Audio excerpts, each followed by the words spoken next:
ओम अज्ञानतिमिरन्धस्य ज्ञानाञ्जनशलाखया चक्षुरुन्मीलितं येन तस्मै श्रीगुरवे नमः।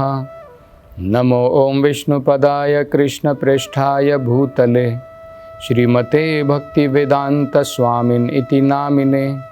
नमस्ते सरस्वती देवे गौरवाणी प्रचारिणे निर्विशेषशून्यवादी पाश्चात्यदेशतारिणे।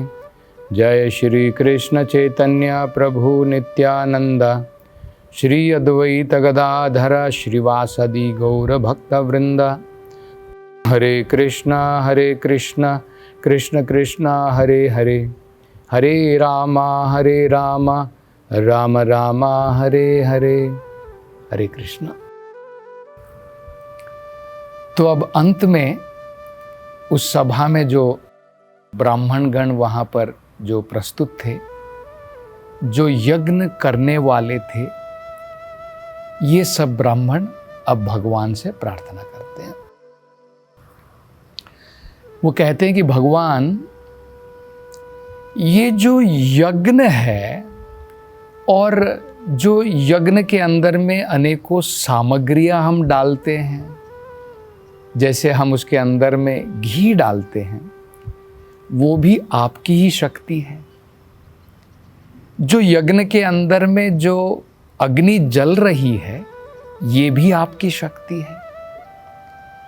यज्ञ में जो मंत्र बोले जाते हैं वो वेद भी, जिनके द्वारा जैसे यजुर्वेद के मंत्र बोले जाते हैं, वो भी आपकी ही शक्ति है। जो पुरोहित है, जो यज्ञ कर रहा है, वो भी आपकी शक्ति है। तो कहते हैं कि भगवान, इस सारे यज्ञ में आप और आपकी शक्ति ही तो मात्र है, ये हमें समझना है। इसलिए भगवान हमारा जो ये प्रयास है, इसके द्वारा कृपा करके हमारे ऊपर संतुष्ट होइए। तो ये भी एक बड़ा महत्वपूर्ण विषय है समझने का। देखिए, भगवान इस भौतिक संसार में अपनी शक्तियों के द्वारा भगवान प्रेजेंट हैं। भगवान स्वयं कहते हैं, भगवान डायरेक्टली इस संसार में प्रत्यक्ष रूप से भगवान को हम नहीं देख सकते हैं, लेकिन भगवान की शक्ति के रूप में भगवान का अनुभव कर सकते हैं। जैसे भगवद गीता में भगवान कहते हैं कि अप्सु हम कौन्तेया प्रभास्मि शशि सूर्यो हो। ये जो पानी की जो प्यास बुझाने की जो क्षमता होती है, रसोहम, उसका जो रस होता है, पानी का जो स्वाद होता है, रसोहम अप्सु कौन्तेया, वो भगवान की ही शक्ति है। सूरज की जो शक्ति है, वो भी भगवान की शक्ति है। चंद्रमा की जो चांदनी है, वो भी भगवान की शक्ति है। तो जब हम भगवान की वस्तु को देखते हैं, तो भगवान तो ऑटोमेटिकली हमें जो है हम भगवान का अनुभव कर सकते हैं। जैसे अगर आप अपने पुत्र से प्रेम करते हैं, आप उसकी कुछ भी वस्तु को देखते हैं तो आपको अपना पुत्र याद आता है।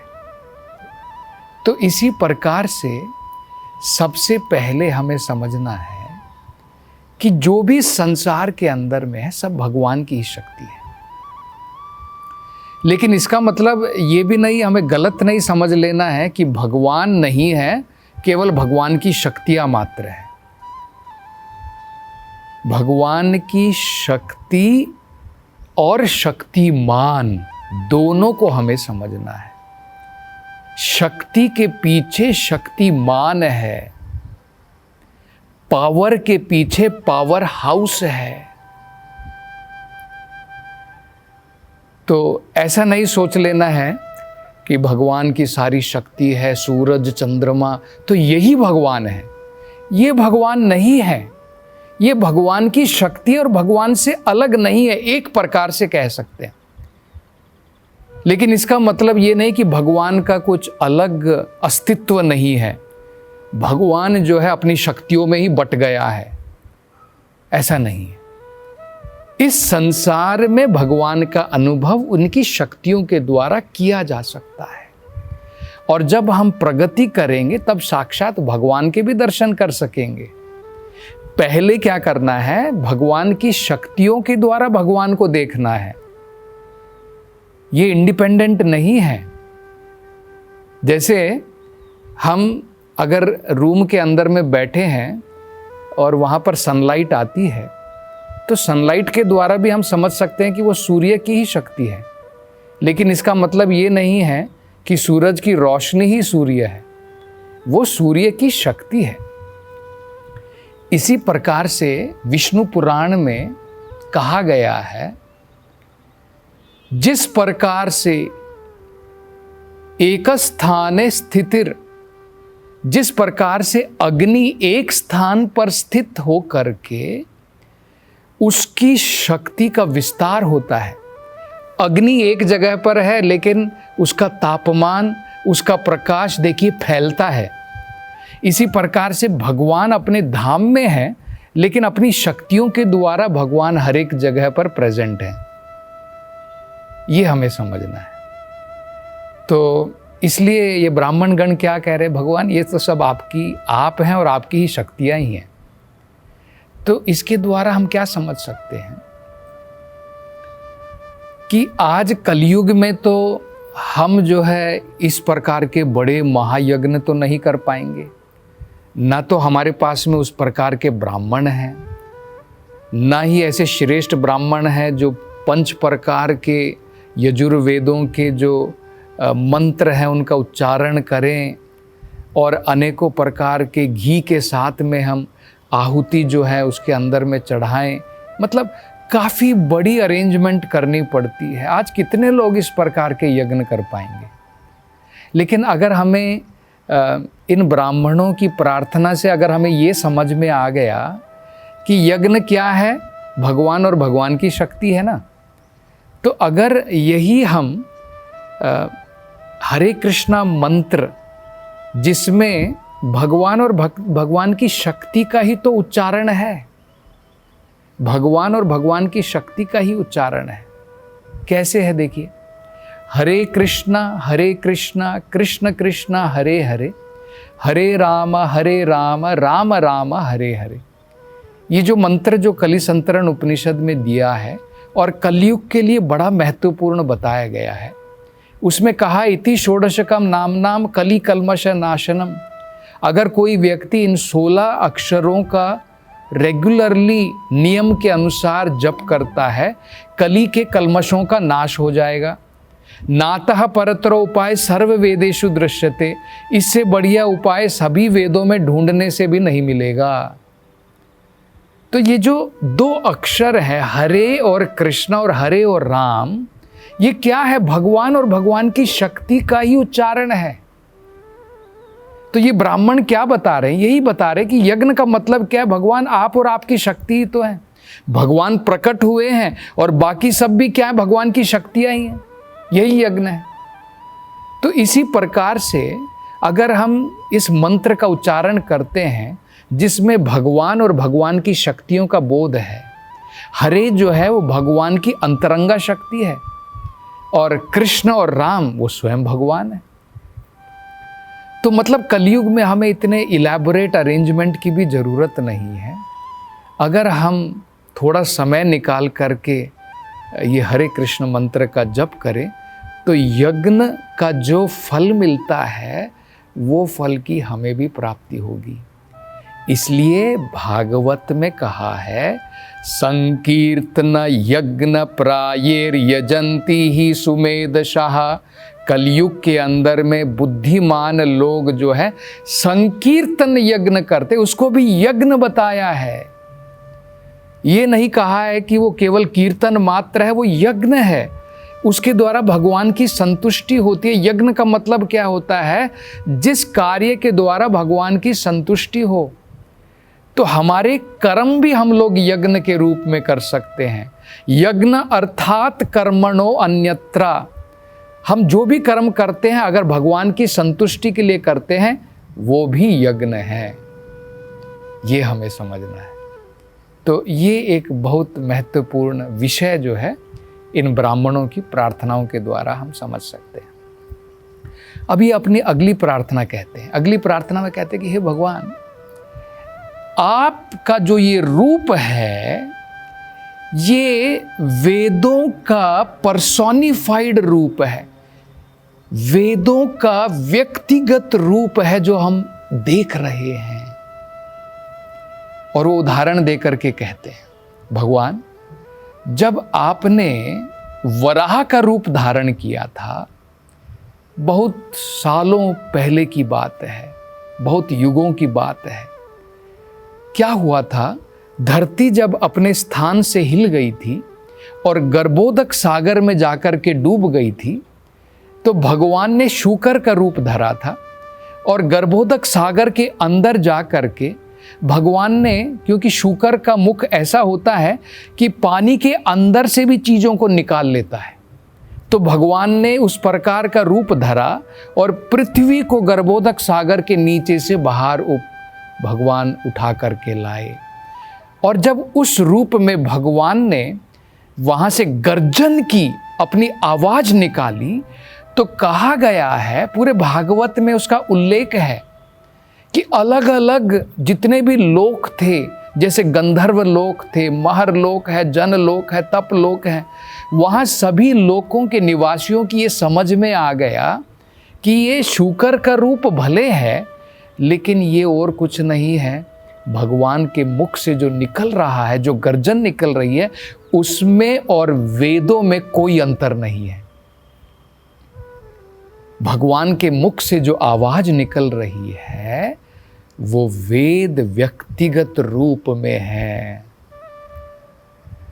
तो इससे हमें एक बड़ा महत्वपूर्ण विषय समझना है, बड़े ध्यान से हमें समझना है। अगर भगवान का रूप त्रयीगात्रम, ये ब्राह्मण भगवान के रूप को त्रयीगात्रम कह रहे हैं। त्रयी का मतलब होता है वेद और गात्रम का मतलब है रूप। आपका रूप वेदों का व्यक्तिगत रूप है। मतलब क्या है, देखिए, अगर आप भगवान के रूप की उपासना कर रहे हैं, मंदिर में जा कर के अगर आप भगवान के रूप की उपासना करते हैं, तो आपको सभी वेदों के जो ज्ञान है उसके फल की ऑटोमेटिकली प्राप्ति हो जाती है। क्योंकि भगवान का रूप क्या है, त्रयीगात्रम, वेदों का ही स्वरूप है।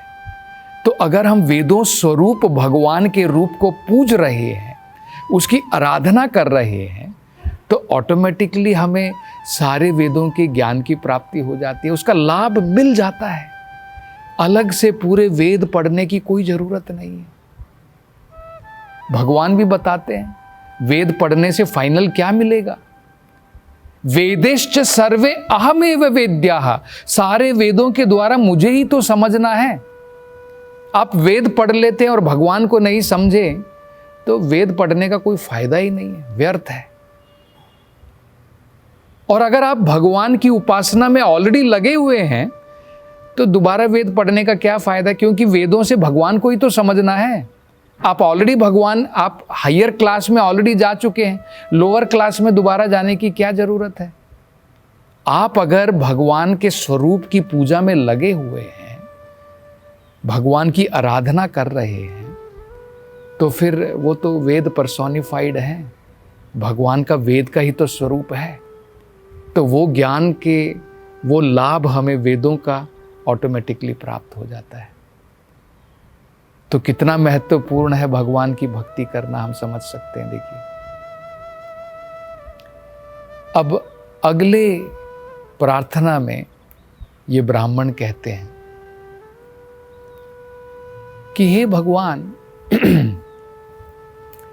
हम अनेकों प्रकार से यहाँ पर आतुर थे, आपके प्रकट होने के लिए, क्योंकि इतनी बाधाएं थी इस यज्ञ करने में कि हम यज्ञ नहीं कर पाए। इसलिए हम बड़े आतुर थे कि आप यहां पर स्वयं प्रकट होंगे। लेकिन आपके नाम के अंदर में ही इतनी ताकत है कि अगर कोई व्यक्ति आपके नाम का जप मात्र करता है तो सभी प्रकार की दुविधाओं को पार कर सकता है। मतलब ये ब्राह्मण कह रहे हैं कि भगवान अब आप तो प्रकट हो गए हैं तो हमारी दुविधा तो दूर हो गई है, इसलिए हम देख रहे हैं कि जो भी ऑब्स्टिकल है, जो भी दुविधाएं थी, अब वो सब जो है अपवित्रता थी, सब दूर हो गई और अब हम यज्ञ करने में लग जाएंगे। लेकिन आपके प्रकट होने की भी जरूरत नहीं है। व्यक्ति अगर आपके नाम का जप मात्र करता है, सभी प्रकार की कठिनाइयों से, दुविधाओं से बाहर निकल सकता है। तो ये भगवान के नाम की महिमा है। तो इतना कहने के पश्चात में भगवान जो है संतुष्ट हो जाते हैं और दक्ष जो है अब यज्ञ प्रारंभ कर देते हैं। और भगवान, बताया गया है, मैत्रेय ऋषि ये विदुर को ये जो कथा बता रहे हैं, वो कहते हैं, हे विदुर, भगवान तो भोक्ता है यज्ञों के, भोक्ताराम यज्ञ तपसाम सर्वलोको महेश्वरम। लेकिन फिर भी भगवान जो है, जो स्वयं आत्मा राम है, किसी के भी देने की कुछ जरूरत नहीं है। भगवान तो संतुष्ट हैं। भगवान किसी चीज़ के भूखे नहीं है कि मेरे लिए यज्ञ किया जा रहा है। लेकिन फिर भी क्योंकि प्रेम के द्वारा भगवान को प्रदान किया जाता है, भगवान उसे स्वीकार करते हैं। भगवद गीता में भगवान क्या कहते हैं? पत्रम पुष्पम फलम तोयम। अरे अगर आप भक्ति से एक छोटा पत्ता भी, तुलसी का पत्ता भी भगवान को चढ़ाते हो, पानी भी चढ़ाते हो, भगवान जो है उसमें संतुष्ट हो जाता है। लेकिन भक्ति के साथ चढ़ाना है। तो अब आगे जो है भगवान प्रसन्न होते हैं और भगवान जो हैं अब कुछ वाक्य कहने वाले हैं दक्ष से और बाकी सभा में जो व्यक्ति वहाँ पर प्रस्तुत हैं, और उसके बाद में ये कथा अंत होती है।